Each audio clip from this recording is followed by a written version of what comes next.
Em março de 2023, o segundo maior banco a quebrar na história americana sumiu em 48 horas, sem fraude, sem corrupção, com uma decisão que pareceu conservadora e se tornou fatal.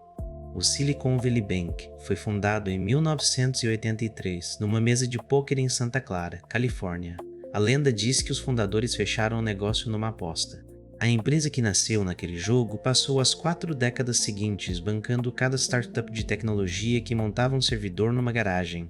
O modelo era simples. Enquanto os grandes bancos americanos ignoravam empresas sem histórico de receita, o SVB entendia a linguagem do capital de risco. Aceitava conta corrente para startups que tinham só promessa de crescimento. Fazia empréstimos lastreados em opções e ações dos próprios fundadores. Construiu relacionamentos profundos com parceiros de fundos de venture capital, que por sua vez indicavam cada nova empresa do portfólio para o SVB. No auge, o banco tinha entre os clientes metade de todas as startups financiadas por capital de risco nos Estados Unidos. Quibi, Roku, Roblox, todos passaram pelo SVB. Era quase um rito de passagem, levantar uma rodada séria e abrir conta lá. Mais de 2.500 firmas de venture capital trabalhavam com o banco. Quase 44% dos IPOs americanos de tecnologia dos anos anteriores tinham o SVB como parceiro financeiro. O banco virou a espinha dorsal financeira da maior máquina de inovação do planeta. Em 2020, quando a pandemia chegou, essa posição privilegiada ia se transformar num campo minado. 2021 foi o ano mais gordo da história do capital de risco americano. O Federal Reserve mantinha os juros praticamente a zero para estimular a economia. Dinheiro barato fluiu para fundos de risco em volume recorde, que despejaram capital em startups à velocidade nunca vista. As startups mandavam esse dinheiro para o SVB. Os depósitos do banco explodiram. De 60 bilhões de dólares no início de 2020, o SVB saltou para 190 bilhões ao final de 2021. Triplicou em 2 anos. O tipo de crescimento que aparece nas capas da Forbes como caso de sucesso. O problema, quando um banco recebe depósito, precisa colocar esse dinheiro em algum lugar seguro e rentável. Os grandes bancos diversificam empréstimos comerciais, hipotecas, títulos de curto prazo. O SVB tinha um problema específico. As startups clientes não precisavam de empréstimos, acabavam de levantar rodadas enormes. O banco precisava de outro destino para mais de 90 bilhões de dólares extras. A solução pareceu óbvia: títulos do Tesouro Americano e papéis lastreados em hipotecas de longo prazo. Seguros, previsíveis, garantidos pelo governo federal. Com vencimento em 10, 15, 20 anos. Pagando 1,5% a 2% ao ano, razoável no ambiente de juros zero da época.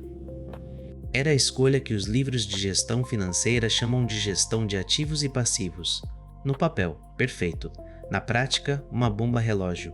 O que o SVB ignorou foi o duration risk, o risco de prazo. Títulos de longo prazo têm uma propriedade matemática incômoda.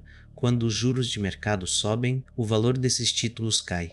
Se você comprou um título pagando 2% e o mercado agora oferece 5%, seu título antigo vale menos, porque ninguém vai pagar o preço cheio por um papel inferior. Em março de 2022, o Federal Reserve começou a subir os juros. Não subiu devagar. Em 16 meses, a taxa americana foi de 0,25% para 5,25%.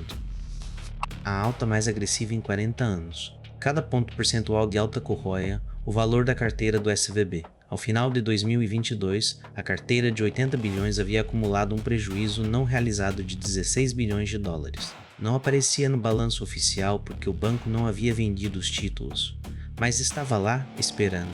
Ao mesmo tempo, as startups clientes começaram a sangrar. Com juros altos, novos investimentos secaram. As empresas precisavam sobreviver com o caixa que tinham e foram sacar no SVB. Em março de 2023, o banco precisava de caixa urgente.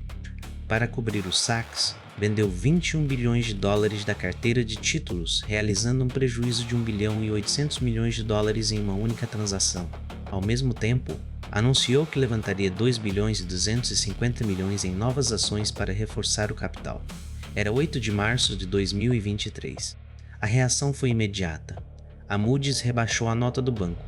Greg Becker, o CEO, convocou uma ligação com investidores para tranquilizá-los e conseguiu o efeito oposto. fundos de capital de risco começaram a ligar para seus portfólios recomendando sacar o dinheiro.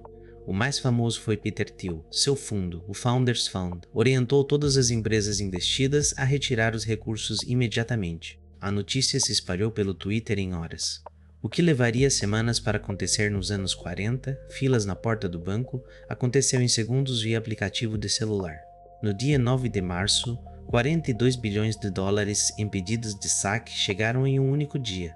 O maior bank run da história americana medido por velocidade. O sistema de processamento do SVB travou antes de conseguir processar metade das ordens. Na manhã de 10 de março de 2023, reguladores californianos assumiram o banco e o entregaram ao FDIC, o Fundo Garantidor Americano. 48 horas depois do anúncio da perda, o segundo maior banco a quebrar na história dos Estados Unidos havia deixado de existir. 209 bilhões de dólares em ativos. O FDIC garantia depósitos até 250 mil dólares por conta, mas centenas de startups tinham saldos muito acima desse limite. O pânico só amenizou quando o governo americano anunciou que garantiria todos os depósitos, independentemente do valor.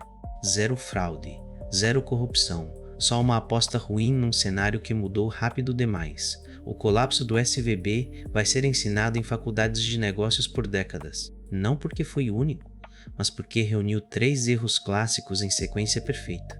Primeiro, o duration risk ignorado. Quando os juros subiram, a perda estava matematicamente garantida. O SVB sabia disso, registrava nos relatórios internos e não fez nada. Talvez porque admitir o problema significava realizar o prejuízo e trazer a ilusão do balanço saudável. Segundo, a concentração de clientes. Metade das startups americanas financiadas por capital de risco num único banco.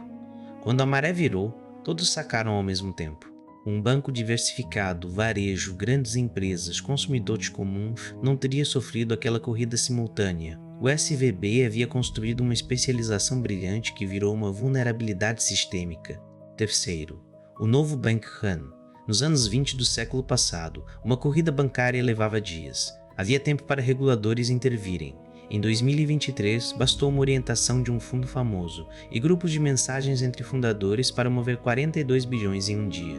A velocidade das redes sociais transformou o risco de liquidez num problema radicalmente diferente, e os reguladores ainda estão tentando entender o que isso significa para o futuro.